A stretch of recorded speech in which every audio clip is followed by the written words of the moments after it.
बिस्मिल्लाहिर्रहमानिर्रहीम, अस्सलाम वालेकुम। आप देख रहे हैं सीधी बात बीनर सलीम के साथ। लेकिन पाकिस्तान की सूरत हाल बिल्कुल भी सीधी नहीं चल रही है। अभी इस टाइम पर जब मैं आपसे मुखातिब हूँ, आज का पूरा दिन जिस चीज़ ने लाइमलाइट बटोरी है, जो कि हॉट केक बनी हुई है, वो चीज़ है कि एक बिल जो कि पंजाब में बनाया गया है और उसको लेकर के बहुत ही वावेला है। ये है जी पंजाब डेफेमेशन लॉ 2024। पंजाब हुकूमत का हद के इज्जत बिल 2024 असल में क्या है, मैं पहले आपको ये बताऊंगी और उसके बाद पैनलिस्ट इंट्रोडक्शन करने के बाद हम अपनी डिस्कशन का और डिबेट का आगाज करेंगे। आखिर आपको पता होना चाहिए कि इस बिल को लेकर के इस हवाले से इतनी बहस, इतनी चर्चा हो क्यों रही है। पंजाब हुकूमत का जो हद के इज्जत बिल है वो सरकारी एहलकारों और आम शहरियों के खिलाफ प्रिंट, इलेक्ट्रॉनिक और सोशल मीडिया के जरिए किए जाने वाले गुमराहकुन दावों के खिलाफ है। अगर कोई शख्स किसी की साख को नुकसान पहुंचाता है या बदनाम करता है तो इस कानून के तहत उसके खिलाफ कार्रवाई हो सकेगी। इसके अलावा हद के इज्जत बिल 2024 के तहत टेलीविजन चैनल्स, अखबारात के अलावा Facebook, TikTok, x, YouTube, Instagram पर भी गलत खबर या किरदार कुशी पर 30 लाख रुपए जुर्माना होगा। इस बिल के तहत पंजाब में ट्राइब्यूनल कायम होगा। अगर कोई शख्स इलेक्ट्रॉनिक, प्रिंट या सोशल मीडिया के जरिए किसी को बदनाम करता है या इल्जामात लगाता है तो मुतासरा शख्स अपनी शिकायत ट्राइब्यूनल में दे सकते हैं। ट्राइब्यूनल सरबराह के इख्तियारात लाहौर हाई कोर्ट के जज के बराबर होंगे। ट्राइब्यूनल को पंजाब डेफेमेशन ट्राइब्यूनल का नाम दिया जाएगा। ट्राइब्यूनल के सामने अगर हद के इज्जत साबित हो जाती है तो जिस शख्स ने इल्जामात या तौहीन की होगी उसे 30 लाख रुपए उस शख्स को देना होंगे और जिसके खिलाफ उसने इलेक्ट्रॉनिक या सोशल मीडिया पर इल्जामात लगाए हैं। इस कानून के मुताबिक जिन आईनी दफातर को तहफ़्फ़ुज़ हासिल है उनमें सदर हैं, वजीर आजम हैं, स्पीकर हैं, कायदे हिज़्ब इख्तलाफ हैं, गवर्नर हैं, चीफ जस्टिस ऑफ पाकिस्तान हैं, सुप्रीम कोर्ट के जजेस हैं, चीफ जस्टिस हैं लाहौर हाई कोर्ट्स के। इसके अलावा जी सेनेट के चेयरमैन हैं, वजीर आला हैं, सूबाई असम्बलीज़ में कायदे हिज़्ब इख्तलाफ हैं और सूबाई असम्बलीज़ के स्पीकर हैं, election commission of Pakistan chairman और मेंबरान हैं, ऑडिटर जनरल ऑफ पाकिस्तान हैं, chairman joint chief of staff committee, chief of army staff, chief of naval staff और चीफ ऑफ एयर स्टाफ भी उनमें शामिल होंगे, जिनके खिलाफ कोई भी झूठी खबर या मालूमात फैलाना संगीन जुर्म तस्वुर होगा। ये जो छोटा सा राइटअप मैंने आपको पढ़ के बताया है ना, इसकी एक वजह है और वजह उसकी ये है कि इसको देख करके, इसको पढ़ के अगर ये नाफिजुल अमल में आता है तो मैं ये समझती हूँ कि पाकिस्तान के अंदर इस टाइम पर जो एक नासूर है झूठ फैलाने का, प्रोपेगेंडा फैलाने का, किसी भी लिए हो, किसी भी मकसद के लिए हो, चाहे फॉलोअर्स के लिए ही क्यों ना हो, चाहे डॉलर कल्चर के लिए ही क्यों ना हो, लेकिन उसको कम से कम एक रोक और एक स्टॉप बटन उसका दब जाएगा। लेकिन इसके ऊपर पीटीआई को बड़ी प्रॉब्लम है। पीटीआई ने बड़ा शोर मचाया पंजाब असेंबली के अंदर। तो मैं आज के पैनलिस्ट आपके सामने रखती हूँ और हस्बे रिवायत आज का शो और हस्बे आदत मैं पीटीआई से शुरू करना चाहूंगी। तो मुझे ज्वाइन किया है जी शौकत बसरा साहब ने, राजा कमरुल इस्लाम साहब हैं, रहनुमा है नून लीग के। मेरे साथ मौजूद होंगे जी कादिर मंदोखेल साहब, पाकिस्तान पीपल्स पार्टी से उनका ताल्लुक है। अस्सलाम वालेकुम, खुश आमदीद। शौकत भाई, मैं आपसे आगाज करना चाहूंगी। सब कुछ तो ठीक है, जो भी कोई गलत खबर फैलाए, जो भी किसी की तौहीन करे और खास तौर पे एक पब्लिक फिगर की, और वो जो मेरे सारी चीजें गिनवाई हैं, अगर आपके बारे में कोई झूठी खबर फैलाए आपको भी तो गुस्सा आएगा ना। आप किस जगह पे जाएंगे और अपना दरवाजा खटखटाएंगे, तो इसमें बुराई तो कोई नहीं लग रही। लेकिन आप लोगों ने पंजाब असेंबली में इतना प्रॉब्लम क्रिएट किया, इतना प्रॉब्लम क्रिएट किया, कितनी सियासत करनी है? कोई काम तो रियासत के लिए भी कर ले सर। आपको आपको और आपकी तरह के सोच रखने वाले जो सहाफी हैं, जो इस जाली हुकूमत और जाली ये जो मैडम चीफ मिनिस्टर और ये शरीफ माफिया और शरीफ अंपायर के मैं समझता हूँ पूजने वाले हैं, उन सबको मुबारक हो माशाल्लाह। अगर आप लोग इसकी हमायत नहीं करेंगे तो कौन और हमायत करेगा? अगर आप ये कह देती कि कल सहाफी आपके जो पंजाब असेंबली के अंदर थे, शायद आपने नहीं देखा, सबसे पहले सहाफियों ने बाइकआउट किया, उसके बाद सहाफी आज वहां पर भूख हड़ताली कैंप लगा के बैठे हैं पूरे पाकिस्तान में।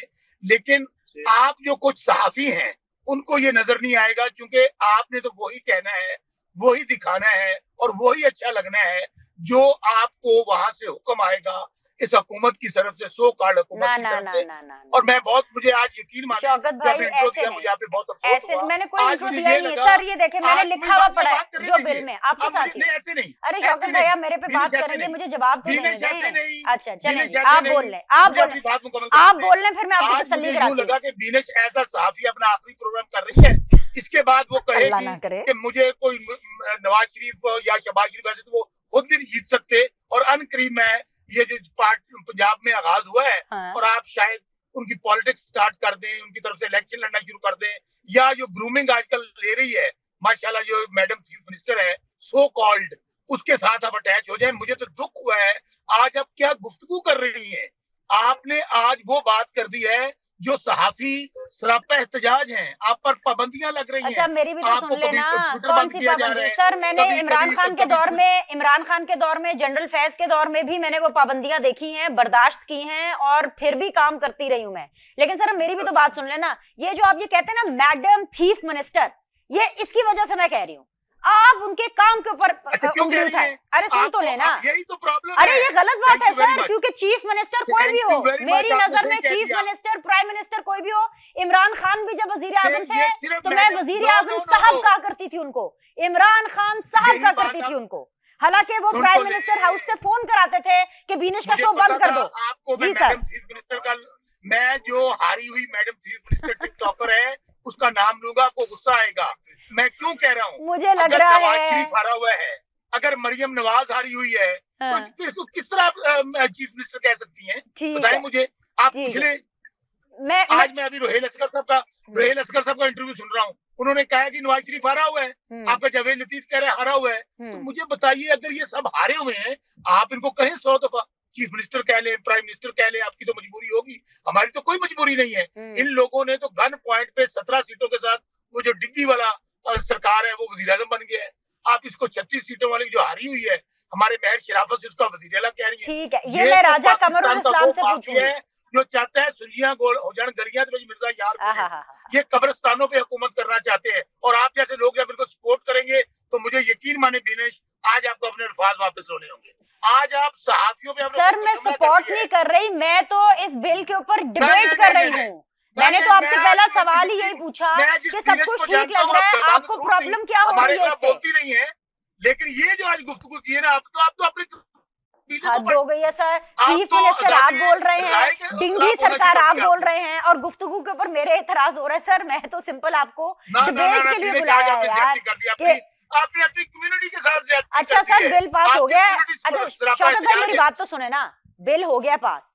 अब मसला ये है कि मुझे ये लग रहा है कि ये बिल क्योंकि उन्होंने आप लोगों के लिए और पीटीआई के लिए सबसे ज्यादा किया था, क्योंकि ट्विटर फेसबुक के ऊपर नून लीग और पीपल्स पार्टी का तो कुछ इतना खास है नहीं स्टेक पे, आप लोग का स्टेक पर है, और आज आके हम जैसे एंकर्स हैं उनका स्टेक पर है। तो मुझे लगता है कि पीटीआई थोड़ा ना ये कबल अज वक्त क्रैकडाउन के ऊपर बौखलास ही गई है। मेरे साथ रहिए, मैं आपको राजा कमरुल इस्लाम से जरा जवाब ले देती हूँ, मेरे साथ रहिए सर। आती हूँ आपकी तरफ। शरीफों का जो टोला है, जो रायविंड की सरकार है, ये अमीरुल मोमिनीन वाली सोच है, आपको याद है? आवाज तो वही चाहते हैं, बार बार मैं कह रहा हूँ कि हम, क्योंकि अवाम अब इनके साथ नहीं है। अच्छा। अवाम जो है, अभी आप बताए ना मुझे, चले बिल तो आ जाए, ट्विटर किसने बंद किया हुआ है? ये आपकी जो सहाफी है उनको कौन उठा रहे हैं? जजेस को साथ जुल्म ज्यादती कौन कर रहे हैं? हमारी माओ बहनों के साथ ज्यादती कौन कर रहे हैं? इसलिए अच्छा मैं आपको जवाब ले देती हूँ। अपने इस नैरेटिव को, अगर आपने आइंदा सहाफत करनी है तो आप नैरेटिव अगर आपने आइंदा सहाफत करनी है सर, कम से कम मुझे धमकियां ना लगाएं सर, बाकी किसी को भी लगा ले। आपको मैंने सर मैंने आपको 2 बंदे और दिए हैं, राजा कमरुल इस्लाम साहब के साथ आप आर्गुमेंट करें, आप मैं जो है मंदोखेल साहब के साथ करें, वेट करें सर। ये बताएं सहाफियों के साथ है या शरीफ खानदान के साथ? सर मैं पाकिस्तान के साथ हूँ भाई, मैं पाकिस्तान के साथ हूँ, और मेरे प्रोफेशन में सर मेरी बात सुने शौकत साहब, सारे राय पे हमला कर रही हैं, क्यों सहाफियों पे हमला कर रही हैं? शौकत साहब सोच पे हमला अच्छा कर मेरी रही बात हैं? तो सुन लेना शौकत साहब, क्या हमला भाई? मैं प्रोपेगेंडा फैक्ट्रियों के साथ बिल्कुल नहीं हूँ, मैं झूठी खबरें फैलाने वालों के साथ बिल्कुल नहीं हूँ। वो झूठी खबरें फैलाने वाले चाहे सहाफियों के भेस में हो, चाहे वो एंकर्स के भेस में हो, मैं ये समझती ही नहीं हूँ कि आपको जवाबदेह नहीं होना चाहिए। सर मैं अपने आप को अकाउंटेबल समझती हूँ, किसी को भी अगर मुझसे कोई सवाल करना है वो कोर्ट ऑफ लॉ में जाकर के मुझसे सवाल कर सकता है। मैं झूठी खबरें नहीं देती और ना मैं इन चीजों को इनकरेज करती हूँ। अब आप मेरे साथ रहिए, मैंने आपको डिबेट के लिए बुलाया है और मैं इसके ऊपर डिबेट कराना चाहती हूँ। राजा कमरुल इस्लाम साहब, बात शुरू हुई है पंजाब के डेफेमेशन लॉ बिल से। अब बिल जो है वो जैसे भी है ठीक है, लेकिन अच्छी चीज को भी ना पीएमएलएन मुझे ऐसा लगता है कि उसको इतना सेंसेशनलाइज कर देती है और उसको इतना नेगेटिव बना देती है। अब बिल होना था, कल तक तो ये खबरें आ रही थी कि जी हम इसको जरा थोड़ा आगे ले जाएंगे, डेफर कर लेते हैं, लेकिन फिर रातों रात ऐसा क्या हुआ कि इसको इतनी सख्त किस्म की वायलेशन के बाद भी, इतने सख्त किस्म के एहतजाज के बाद भी इसको पास कराना पड़ा। और देखे फिर वही है ना, अब चीज अच्छी है लेकिन उसके ऊपर रिएक्शन इस तरह का आ रहा है कि अच्छी चीज को भी बुरा बना दिया गया। जी राज साहब, रात को 11 बजे टाइमिंग भी देखिए। जी राज साहब, मैं शौकत साहब की गुफ्तगू सुन रहा था और उस गुफ्तगू ने इस सारे सवालात का जवाब फराहम कर दिया। देखें, जब पहली दफा अताइयों के खिलाफ कार्रवाई शुरू हुई, हेल्थ कमीशन बना पंजाब में, हमारा ही दौर था मुस्लिम लीग नून का, तो उस वक्त भी जो गलतफहमियों की बिना पर सबसे ज्यादा पहला एहतजाज डॉक्टर्स ने किया था और मेडिकल कम्युनिटी ने कि शायद ये पता नहीं क्या करने जा रहे हैं। और बाद में उन्हें कुछ अरसे बाद समझ आई कि ये दरअसल अताइयों के खिलाफ ये कानून है और जो जेन्युइन डॉक्टर्स हैं उनके हक में है। इसी तरह जो कुछ आपने पढ़ा और जो कुछ ऑलरेडी नशर हो चुका है इस कानून के बारे में, पाकिस्तान में बदकिस्मती से ये जो लाइबल लॉज हैं, डेफेमेशन के लॉज, ये बहुत कमजोर हैं, इनकी इम्प्लीमेंटेशन भी कमजोर है और लॉ भी। पाकिस्तान को ओवर रेगुलेटेड कंट्री है, हर चीज के बारे में एक से ज्यादा कानून मौजूद हैं, लेकिन ये वो वाहिद फील्ड थी जिसमें झूठ जो है उसको रोकने का कोई बंदोबस्त। एक तो सोशल मीडिया इतनी तेजी से आया गुज़श्ता 2 दहाइयों में, और इवन इलेक्ट्रॉनिक मीडिया भी पाकिस्तान का पिछले 25-20 साल की पैदावार है, तो उसको करने के लिए, रेगुलेट करने के लिए उस तरीके से कानून नहीं बनाए गए। अब इस कानून को अगर क्लॉज बाय क्लॉज पढ़ें, मैं आपने तो खैर वो बात है, उन्होंने वो शौकत साहब का मिजाज ही ऐसा नहीं था। वो एक होती है हमारे पटवारी में चलता है, एक तुखम तासीर और एक होती है मजलिस तासीर। शौकत साहब हमारे कोलीग रहे पंजाब असेंबली में, बड़े कभी ये टेम्पर लूज नहीं करते, कभी इस तरह नहीं। आज पता नहीं गर्मी भी शायद लाहौर में ज्यादा है, तो उन्होंने आज तो धमकी भी दे डाली कि आप सहाफत कैसे करेंगे। और यही बुनियादी तौर पर ये जो पिछले 10 मिनट थे, यही वो वजूहात हैं जिसकी बिना पर ये कानून लाना जरूरी हो गया। कि देखें, किसी को ये हक है कि वो उठ के तो जो मर्जी किसी के बारे में कह दे, जो मर्जी इल्जाम लगा दें। देखें, अभी जो अल्फाज उन्होंने इस्तेमाल किए एक खातून चीफ मिनिस्टर के लिए, और आप खुद गवाह हैं कि जो कुछ पिछले अरसे में इवन एंकर्स के साथ हुआ, कि जो अगर मेल एंकर्स था तो उसको एक मखसूस किस्म का उस पे इल्जामात लगाए गए, और अगर कोई फीमेल एंकर थी तो उनपे मतलब और गलीज किस्म की उनके साथ, आप देख लें सोशल मीडिया पे जिस तरीके से ट्रोलिंग हुई, फिर जजेस भी उसका शिकार हुए। आज जो बातें हो रही हैं हाई कोर्ट्स में और सुप्रीम कोर्ट में, उसके साथ साथ अगर वो इन बातों को भी मद्देनजर रखें कि जो जिस तरीके से जुडिशरी की ट्रोलिंग हुई पिछले कुछ अरसे में, और एक ब्रिगेड लगा दिया जाता है और हर शरीफ आदमी वो कोशिश करता है कि मैं फिर डर के चुप करके बैठ जाऊं, यानी ये एक ऐसा तरीका है आवाज बंद करने का। तो राज साहब कहीं ना कहीं इसके पीछे खैर हमें तो ये इन्फॉर्मेशन भी है और पता भी है, मरियम नवाज साहिबा इस बारे में वोकल भी हैं, वो चीफ मिनिस्टर रही हैं कि वो कह रही हैं कि मैं बहुत जल्द कानून साजी करूंगी। उन्होंने स्पेसिफिकली 1-1.5 महीना पहले इस बारे में ट्वीट करके बता दिया था कि डेफिनेटली लॉ इज कमिंग, और वो इसके पर्सनल इंटरेस्ट भी ले रही थी। लेकिन सर कहीं ना कहीं पीटीआई और उनकी ये जो पूरी प्रोपेगेंडा ब्रिगेड है, पूरी प्रोपेगेंडा मशीनरी को माइंड में रख के सब कुछ किया गया है, क्योंकि जाहिर बात है जो चीफ मिनिस्टर पंजाब हैं वो भी इसकी विक्टिम रही थी, अभी भी हैं।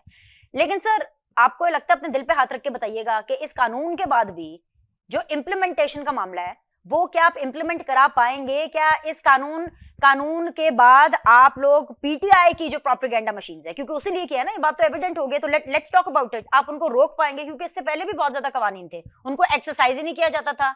पेमरा है, पीका है और इस तरह के इतने ज्यादा इदारे हैं और कवानीन हैं, लेकिन उससे नहीं रोकथाम हो सकी थी। क्या इससे हो पाएगी सर? राज साहब देखिए, पेमरा के जो कानून है अगर आप पढ़ें, चूंकि ये इसमें तरामीम भी आई और ये जिन कवानीन का आपने जिक्र किया वो उतने कॉम्प्रिहेंसिव नहीं है हालात के मुताबिक। जो सबसे बड़ा यानी मुकाबला तो झूठ से है। अभी आज भी मैं शौकत साहब से भी सवाल करूंगा कि उस सहाफी को, उस जर्नलिस्ट को, whether he is on social, he और she is on social media, electronic media, print media, उसको इस कानून से क्या खतरा है? जिसने सच बोलना है, जिसने सच लिखना है, जिसने प्रॉपर वेरीफाइड न्यूज देनी है, जो उसे इन चीजों से क्या खतरा है? हाँ, जिन्होंने सेंसेशन फैलानी है, किसी के कपड़े उतारने, तो उनको खतरात जरूर दरपेश है। और वही बुनियादी तौर पे, और हाँ ये जरूर है हमारी मैं चूंकि पंजाब से मुंसलिक नहीं हूं, यह जरूर कहा जा सकता है कि हो सकता है कि उस तरीके से सहाफती तंजीमों को ऑन बोर्ड ना लिया गया हो, या उतना वक्त नहीं मिला हो, या उस कम्प्रिहेंसिवली बिल से ज्यादा इसके तरीकेकार में प्रॉब्लम है। और इसी वजह से मैंने आपसे पूछा कि अच्छा काम भी आपने ऐसे किया है कि इसके ऊपर इतनी ज्यादा जो है वो बहस हो रही है। मैं वापस आती हूँ सर आपके पास, मेरे साथ रहेगा, पीपल्स पार्टी को शामिल कर लूं।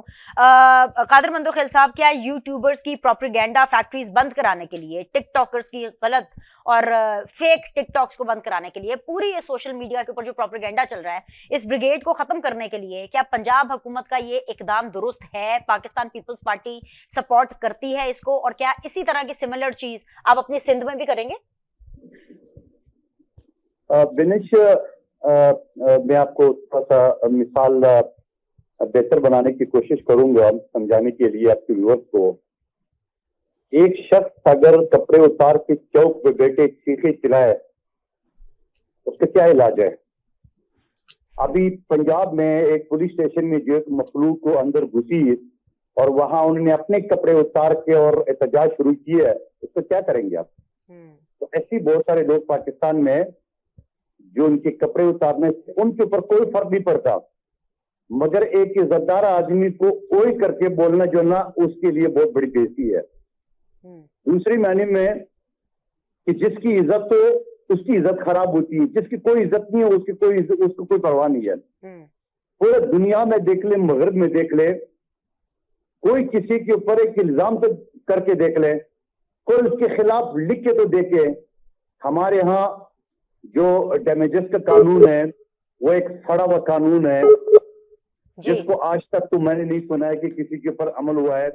मेरे साथ मेरा 10 लाख रुपए का पे ऑर्डर अस्करी बैंक में, पे ऑर्डर मैंने एक आदमी के नाम पे बनाया था और जमा किसी और के अकाउंट में, और साबित हो गया। अभी भी मैं धक्के खा रहा हूँ अस्करी बैंक और मुलजमान के खिलाफ हो। तो आप मुझे बता दो कि इस मुल्क में आप किसको पकड़ेंगे? हम तो सियासी वर्कर रहे, खासतौर पर पीपल्स पार्टी हमेशा विक्टिम रही है, चाहे वह अदालतों की तरफ से हो चाहे मीडिया की तरफ से हो, और हमेशा क्योंकि हमने इनको लिफाफा देना हमारे मिजाज के खिलाफ है और इनकी चमचगरी करना हमारे मिजाज के खिलाफ है। अब सवाल ये, कौमी असेंबली में मैंने एक सवाल उठाया था। जब मैंने सवाल उठाया तो मेरे 7-8 MNA ने भी उस सवाल को जो ना वो माना। मुझे किसी का फोन आया टेलीफोन पे कि आपका भांजा जो ना वो केस में मुलव्वस है और हम FIR नहीं काटेंगे, पैसे दो। ठीक है। अच्छा भाई, भांजे से बात कराओ, तो रोते हुए शख्स से उर्दू में बात कराए। अब जब बंदा रोता है तो आवाज पता नहीं चलता है। मैं परेशान हो गया, इधर उधर बात ये वो सारा, तो बाद में पता चला कि ये गैंग है। जब मैंने कौमी असेंबली में आवाज उठाया तो ऐसे ही 7-8 MNA और खड़े हो गए, उससे बोला तो हमारा साथ भी हुआ है।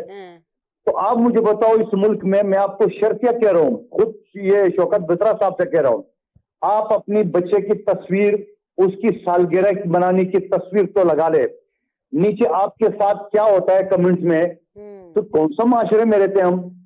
ना आप बच्चों की सालगिरह की तस्वीर लगा सकते हो, ना अपना कोई यादगार तस्वीर लगा सकते हो, ना अपना किसी बुजुर्ग की तस्वीर लगा सकते हो, ना अपनी कारगरी की तस्वीर लगा सकते हो। एक गाली गलौज का ब्रिगेड है जो पाकिस्तान में तरबियत याफ्ता है।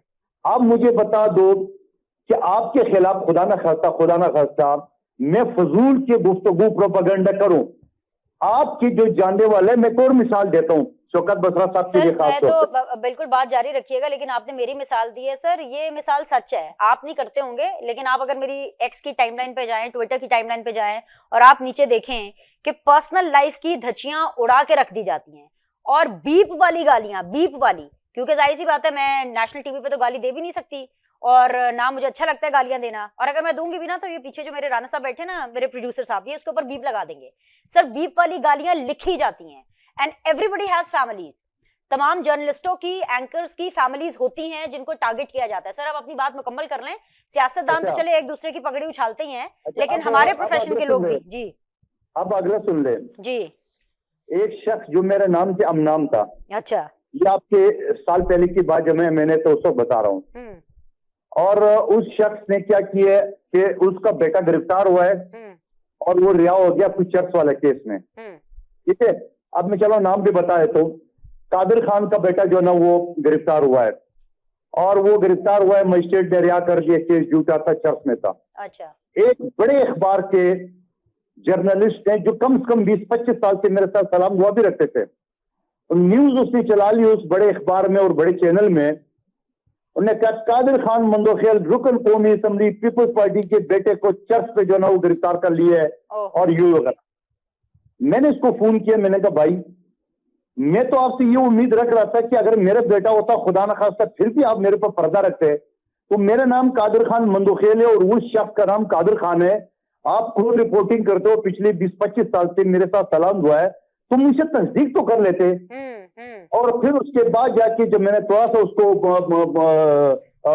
कोर्ट वगैरह का जैसे कि ये तो मुख्तलिफ लोगों की तरफ सिफारिश आ गई है, माफी चला दी और फिर पूरे यूनियन ने सिफारिश शुरू करा दिया है। आप बिल्कुल इसके डसे हुए हैं सर।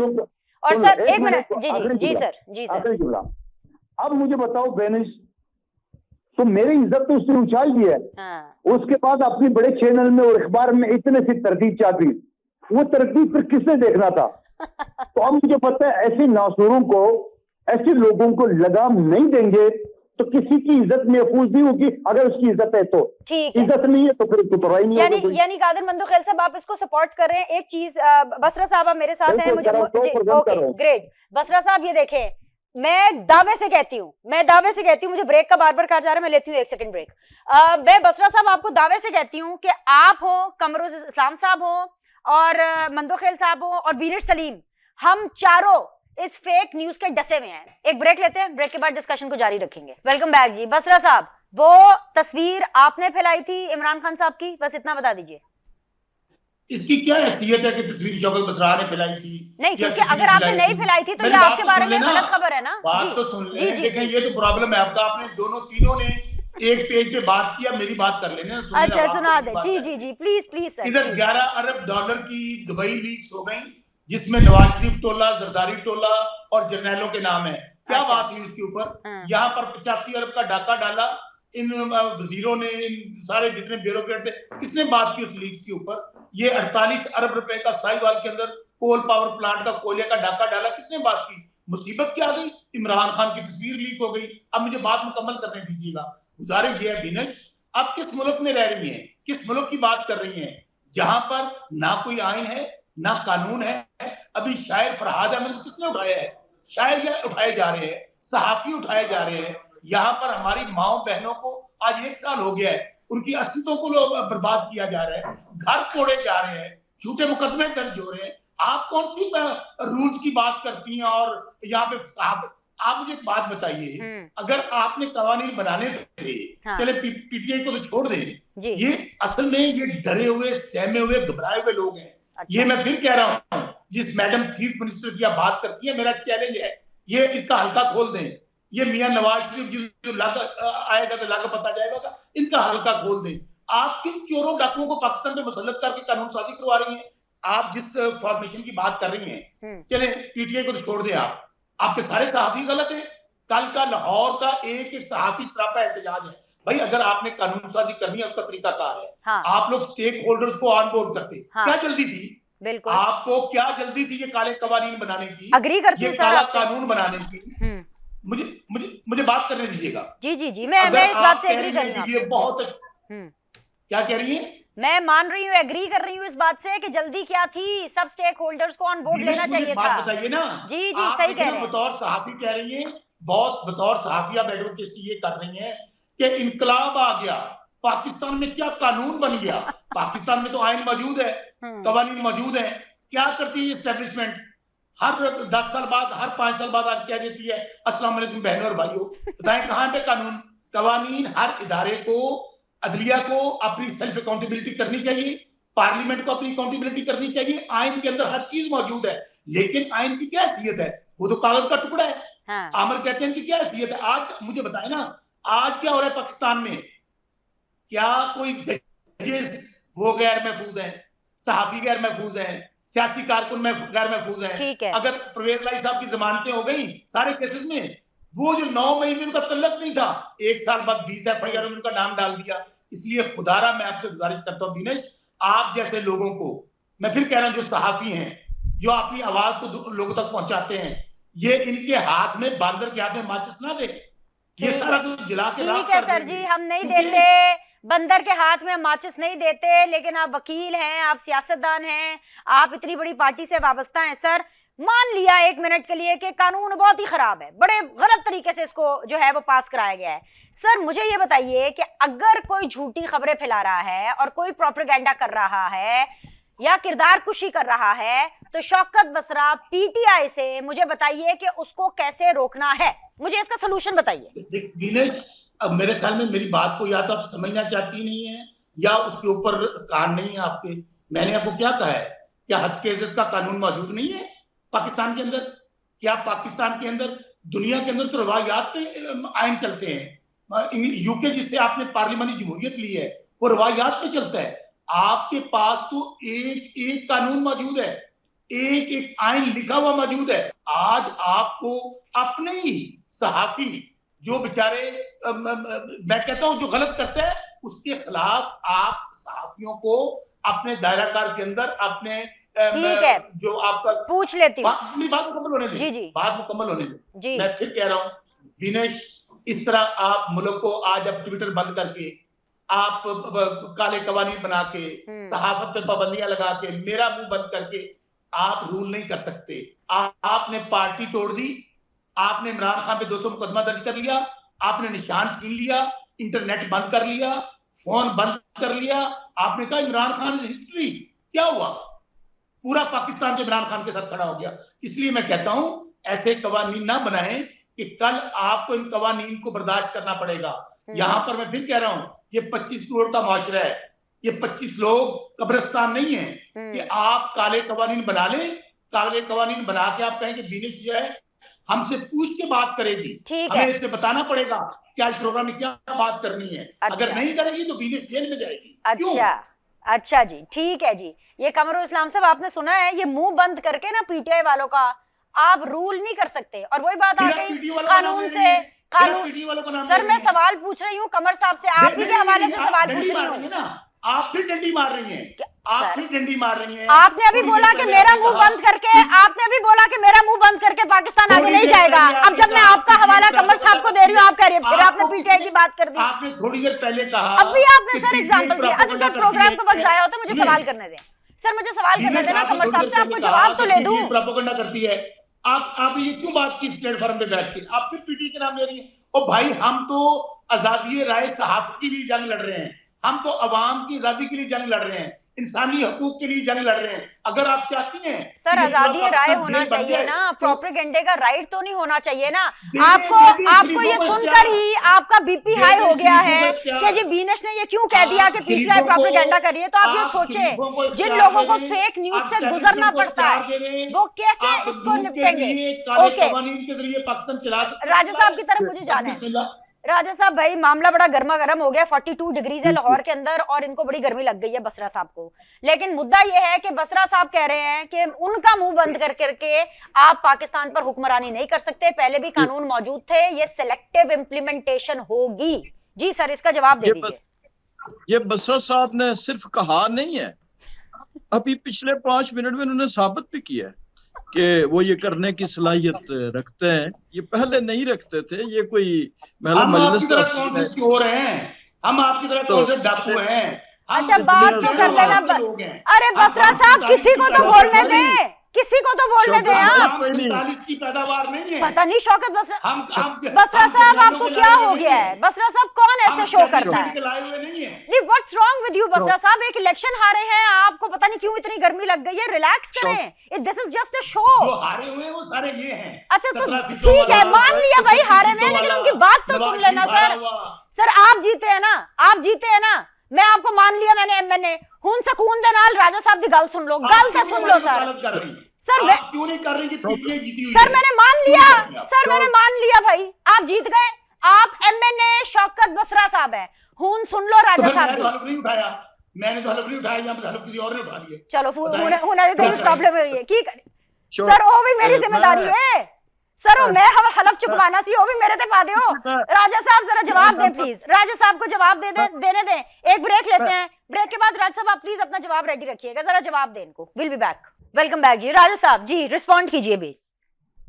मेंबर नेशनल असेंबली अपने भाई जनाब शौकत बसरा से दस्तबस्ता दरख्वास्त करता हूं कि आपकी बात को हमने मान लिया, तस्लीम कर लिया, आपने साबित कर दिया कि मुंह कैसे बंद किए जाते हैं, कैसे आवाजों को दबाया जाता है, शोर से, लॉजिक से नहीं, दलील से नहीं, आवाज बुलंद करने से। हमने मान लिया और हम यही कह रहे हैं कि ये जो कानून है बुनियादी तौर पर ये इसीलिए बनाया जा रहा है कि कोई ऐसी चीज जो झूठी ना हो। आप तो यकीनन सच कह रहे हैं, हम आपके इस सच पे भी कोई और बात नहीं करेंगे। रोकने का उन्होंने कहा हम बंदोबस्त करेंगे, बिल्कुल उन्होंने रोकने का बंदोबस्त किया हुआ है। और आपने एक सवाल किया था कि आप कैसे, बसरा साहब से सवाल किया था कि इस कानून की अदम मौजूदगी में अगर कोई झूठ बोलता है और आप पे इल्जाम लगाता है, और आपने मिसाल दे के कहा कि एक ऐसी चीज जो बसरा साहब ने नहीं की थी उनसे मंसूब हुई, तो आप कैसे रोकेंगे? तो उन्होंने उसका जवाब ये दिया नहीं, लेकिन उन्होंने इस तरीके से कहा कि फरमाया कि हमारे पास रोकने का ब्रिगेड मौजूद है, यानी हम कानून की मदद से नहीं बल्कि हम ला कानूनियत की मदद से, हम किसी की पगड़ी उछाल कर, हम किसी के कपड़े उतार कर, हम किसी को बेइज्जत करके तो हम बिल्कुल रोकेंगे। यानी अपने खिलाफ वाले को तो रोक लेंगे, लेकिन बाकी सोसाइटी का क्या होगा जो बड़ी तेजी से इनेतात की तरफ जा रही है। तो ये तस्लीम के वाकई जो है वो शायद इस कानून को मजीद डिबेट के लिए पेश करना चाहिए था।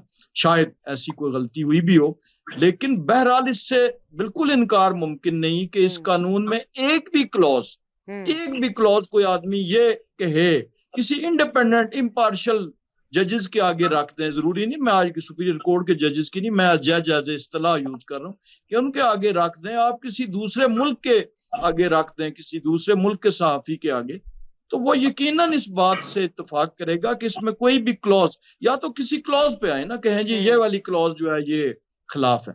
मैं समझता हूं कि ये 30 लाख का जुर्माना भी इनको इस तरीके से लाख की सेंस में नहीं रखना चाहिए था, इसको ओपन एंडेड रखना चाहिए था, क्योंकि किसी इंसान को जब झूठ से उसको डैमेज कर दिया जाए तो उसकी कीमत लाखों में कभी भी अदा नहीं की जा सकती।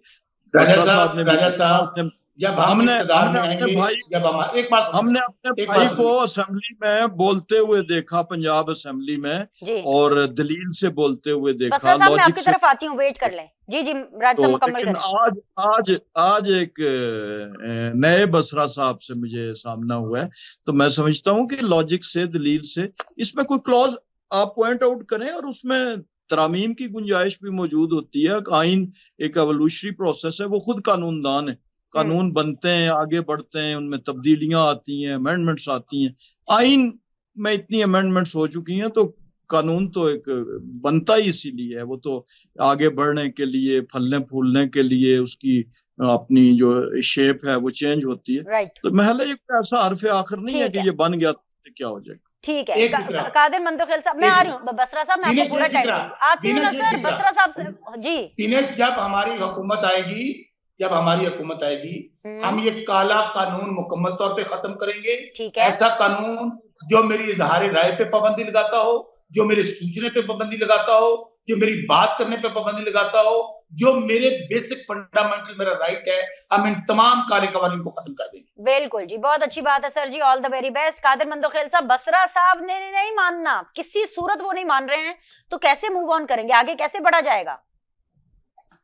बसरा साहब को बोलो कि पहले अपने बानी को जेल से तुरया कराओ, फिर हुकूमत के ख्वाब देखो। दूसरी बात ये कि मैंने आपको प्रैक्टिकली अपनी मिसाल आपके सामने रखे। अब आप आइए जजेस के तरह, इस्लामाबाद हाई कोर्ट के जस्टिस बाबर सत्तार साहब और जस्टिस मोहसिन अख्तर कियानी साहब ने जो चीफ जस्टिस को खत लिखा जिसके तोहिन अदालत के केसेस चल रहे, वो क्या केस है? एग्जैक्टली कई केस है। उन जजेस साहिबान ने यह कहा कि हमारी पगड़ी उछाली गई है, सोशल मीडिया पे हमें बदनाम करने की कोशिश की गई है, उसका बकायदा तोइन अदालत का इस वक्त भी चल रहा है केस। तो आप मुझे बताओ, मैं और आप तो आम लोग हैं, जजेस को नहीं बख्शते। तो जब जजेस को नहीं बख्शते तो ये मुस्तफा कमाल और फैसल वाडा को जो वो लिए तोइन अदालत को नोटिस मिले, ये किस चीज की मिले हैं? इन्हीं चीजों पे मिले हैं। आप मुझे बताओ कि अगर सुप्रीम कोर्ट के जज महफूज नहीं है, हाई कोर्ट के महफूज नहीं है, दानिश और कादर खान मंदोखेल और दूसरे को तो पूछता ही नहीं कोई। और फिर मुझे एक बात बताओ, क्या कोई आदमी चाहता है कि हाँ जरूर अगर किसी आदमी ने मुझ समेत कोई करप्शन किए तो जरूर सबूत के साथ चाप दे, अगर समेत किसी आदमी ने और कोई गलत काम किए जरूर चापे, मगर हवा में बात करके अपनी चैनल की अखबार की सुर्खियां बना के या अपनी यूट्यूब का 2 टके कमाने के लिए किसी की पगड़ी उछालना, ये कौन सी इंसानियत में, कौन से इस्लाम में और कौन से मौजूद माशरे में आता है कोई जवाब इसका?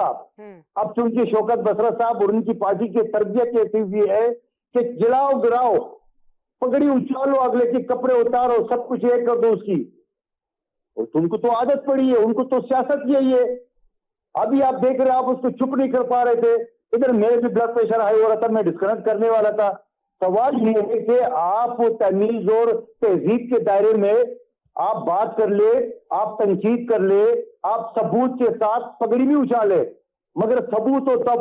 तो मैं आपको सुप्रीम कोर्ट और हाई कोर्ट के हवाले दे रहा हूं, जब वो उसको नहीं बख्शा तो आप मुझे बताओ, पॉलिटिकल लोग हम तो वैसे ही पीसते हैं, हम तो वैसे ही बच्चे की सालगिरह का तस्वीर लगाते, 2-10 गालियां सुनते हैं नीचे, और फिर सवाल ये, फिर आप चले जाते हैं। बशरा साहब बता रहे कानून मौजूद है, तो कौन सा कानून मौजूद है आपका? आपका साइबर क्राइम 2016 में यूनिवर्सिटी में पढ़ाता रहूं, मुझे एक एक शिक एक लफ्ज याद है, लेकिन पूरे कराची में 110 थानों में 4 करोड़ की आबादी में एक दफ्तर है। और मैंने एक और दरखास्त दी जो सोशल मीडिया में मेरे खिलाफ चला रही थी, जिस कमेटी के मैं चेयरमैन था, वो आज तक फाइनल नहीं हुआ। सारे सबूत देने के बावजूद, फॉरेंसिक कराने के बावजूद, 4 करोड़ की आबादी के एक दफ्तर जो है उसको डील करे गुलिस्तान जोर में, अगर कराची से वाकिफ हो, क्यों ना हक थाने के सतह पे एक सेक्शन ना हो साइबर क्राइम की? आजकल तो साइबर क्राइम की दुनिया है, आजकल तो सोशल मीडिया की दुनिया है। तो आप मुझे बता दो कि कोई शरीफ आदमी, कोई सियासतदान, कोई वर्कर आदमी अपने व्यूज देना चाहे, अपनी कारकर्दगी देना चाहे, अपनी वोटर से मुखातिब होना चाहे, तो किस तरह होगा? बिल्कुल बिल्कुल सही बात करेंगे अपनी हल्के अन्य 242 की गाली वहां से कश्मीर से कोई बंदा पड़ा है, भाई क्यों, आपका क्या वास्ता? और मैं जानता तक नहीं हूं। एक मिसाल दे रहा हूं मैं आपको, और ये सबके साथ हो रहा है। अब किसी के ऊपर गाली असर करे, किसी ऊपर न करे। बिल्कुल, ये मैं एग्री करती हूँ सर, सबके साथ हो रहा है। ये इधर पैनल में ही देख लें, सबके हवाले से कभी ना कभी किसी ना किसी टाइम पर जो है फेक न्यूज जो है वो आती रही है, उनकी कैरेक्टर असैसिनेशन होती रही है। एक छोटा सा ब्रेक लेते हैं, ब्रेक के बाद वापस आएंगे, फाइनल राउंड ऑफ डिस्कशन होगा। वेलकम बैक जी। राजा कमरुल इस्लाम साहब हैं, शौकत बसरा साहब हैं एंड कादर मंदोखेल साहब हैं। जी बसरा साहब, फाइनल कमेंट्स अपने दे दीजिए, शॉर्ट एंड स्वीट। जी सर। दिनेश, जब आदमी डरे हुए होते हैं, घबराए हुए होते हैं, जब वो सिलेक्टेड होते हैं, अच्छा, अवाम के रिजेक्टेड होते हैं, तो इस तरह के काले कवानीन बनाते हैं। ये चूंकि अवाम में इनकी जड़ें नहीं है, अवाम की शक्लें नहीं देखना चाहते, अवाम को जेलों में देखना चाहते हैं, तो इसलिए ये इस तरह के काले कवानीन बना रहे हैं। मैं फिर बार बार कह रहा हूँ, इन कवानीन को बनाने का मकसद सिर्फ और सिर्फ ये है जबान बंदी करना। आज हम 2024 में है, ये पीटीपी का दौर नहीं है। आपने हर हरबा इस्तेमाल करके देख लिया, लेकिन ये आपका भी हरबा नाकाम होगा। उसकी वजह कि ये पाकिस्तान नौजवानों का पाकिस्तान है। ये इतनी अवेयरनेस दुनिया के पास चली गई है कि दुनिया चांद पे पहुंच रही है, हम ट्विटर बंद कर रहे हैं। दुनिया चांद पे पहुंच रही है, हम लोग काले कवानीन बना रहे हैं कि सहाफी ना बोले। अभी कादर मंदोखेल साहब ने अच्छी बात कही, इनसे ये तो पहली बात कर देते कि वो जजेस किस बुनियाद पे हुआ। उन जजेस को डराया गया, धमकाया गया, उन्होंने घर के अंदर कैमरे लगाए गए। किसने लगाए? इंटेलिजेंस एजेंसीज ने, उनका मुंह बंद करने के लिए। अगर उन्हें बोल पड़े तो आपने बात कर दी, भाई तौहीन अदालत का कानून मौजूद है ना, उसके साथ कार्रवाई होगी। नहीं सर, ये असल में पता है क्या, मुझे शो क्लोज करना है। और सर ये आप एक नया पिंडोरा बॉक्स खोल रहे हैं कि वहां पे जो सिक्योरिटी इदारों ने जो है वो कैमरास लगा दिए जजेस के घरों में और डराया धमकाया। ये अभी तक कहीं पे भी साबित नहीं हुआ है कि ये एजेंसीज ने काम किया। आपको साबित भी नहीं होगा। हाँ, आपको साबित करना पड़ेगा ना, कोर्ट ऑफ लॉ के अंदर साबित करना पड़ेगा। मुझे शो क्लोज करना है। जब आंखों पे पट्टियां पड़ जाएं, जब सोचने की सलाहियत खत्म हो जाए, जब सहाफियों के खिलाफ वारदात डाली जा रही है, आपको उससे परेशानी ना हो तो फिर बिल्कुल भी समझ सर, आएगी जब आपको। दिमाग नेगेटिव हो जाता है ना, जब दिमागों में बोगस भर जाता है, और जब दिमागों में ये भर जाता है कि हम अपनी सलाहियत के ऊपर वोट लेके तो आ नहीं सकते हैं, हमें तो एस्टैब्लिशमेंट के पांव पकड़ने पड़ेंगे, हमारे तो जो कोरम ये है वो भी फौजी पूरे कराएंगे, तो बिल्कुल फिर आपकी सर बात आपको से ऐसी एग्री बातें करता समझ में नहीं आएंगी। बिल्कुल ठीक है, मुझे शो बिल्कुल क्लोज आप करना है, मैं बहुत एग्री बहुत करता शुक्रिया हूँ कि तीनों जो मेहमानों का। लोग चोर आज के लिए हैं, इतना ही, डाकू हैं, फीडबैक दीजिएगा, कल आप लोगों से मुलाकात करते हैं। अल्लाह हाफिज।